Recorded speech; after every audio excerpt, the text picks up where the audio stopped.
ಟಿಪ್ಪು ಸುಲ್ತಾನ್ ಅವರ ಸಮ್ಮುಖದಲ್ಲಿ ನಿರ್ಮಿಸಿರುವ ನಕ್ಷತ್ರಾಕಾರ ಹೊಂದಿರುವ ಕೋಟೆ ಎಲ್ಲಿದೆ?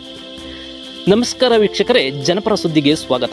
ಇಂದು ಮೈಸೂರಿನ ಹುಲಿ ಎಂದೇ ಪ್ರಖ್ಯಾತಿಯಾಗಿರುವ ಟಿಪ್ಪು ಸುಲ್ತಾನ್ ಅವರು ಕಟ್ಟಿಸಿರುವ ಸ್ಟಾರ್ ಆಕಾರ ಹೊಂದಿರುವ ಒಂದು ಕೋಟೆಯ ಬಗ್ಗೆ ತಿಳಿಸಲು ಮುಂದಾಗಿದ್ದೇವೆ.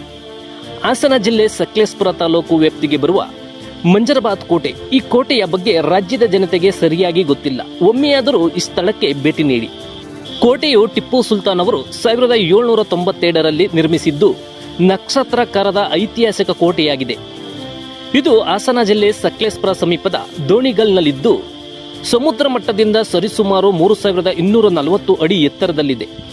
ಹಚ್ಚ ಹಸಿರಿನ ಬೆಟ್ಟಗಳ ನಡುವೆ ಇರುವ ಈ ಕೋಟೆಯಿಂದ ಪಶ್ಚಿಮ ಘಟ್ಟಗಳ ಅದ್ಭುತ ನೋಟಗಳನ್ನು ಕಾಣಬಹುದು.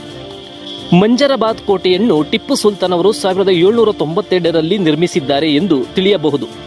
ಇದು ಭಾರತದ ವಿಶೇಷ ನಕ್ಷತ್ರಾಕಾರದ ಕೋಟೆಗಳಲ್ಲಿ ಒಂದಾಗಿದೆ. ವೀಕ್ಷಕರೇ, ಈ ಸ್ಥಳ ಇರುವುದು ಬೆಂಗಳೂರು ಹಾಗೂ ಮಂಗಳೂರು ಹೆದ್ದಾರಿ NH75 ಪಕ್ಕದಲ್ಲಿದೆ. ಸಕಲೇಶಪುರದಿಂದ ಸುಮಾರು 5 ರಿಂದ 6 ಕಿಲೋಮೀಟರ್ ದೂರದಲ್ಲಿದೆ. ವಾಸ್ತುಶಿಲ್ಪದ ಪ್ರಕಾರ ಗಮನಿಸಿದಾಗ ಇದನ್ನು ಕಲ್ಲು ಮತ್ತು ಇಟ್ಟಿಗೆಯಿಂದ ನಿರ್ಮಿಸಲಾಗಿದ್ದು ಒಳಗೆ ಸುರಂಗ ಮಾರ್ಗಗಳು, ಕತ್ತಲೆ ಕೋಣೆಗಳು ಮತ್ತು ಮಧ್ಯದಲ್ಲಿ ಅಡ್ಡಾಕಾರದ ಬಾವಿಯನ್ನು ಹೊಂದಿದೆ. ವೀಕ್ಷಣೆಯ ಸಮಯ ಬೆಳಗ್ಗೆ 8 ರಿಂದ ಸಂಜೆ 5:30ರವರೆಗೆ.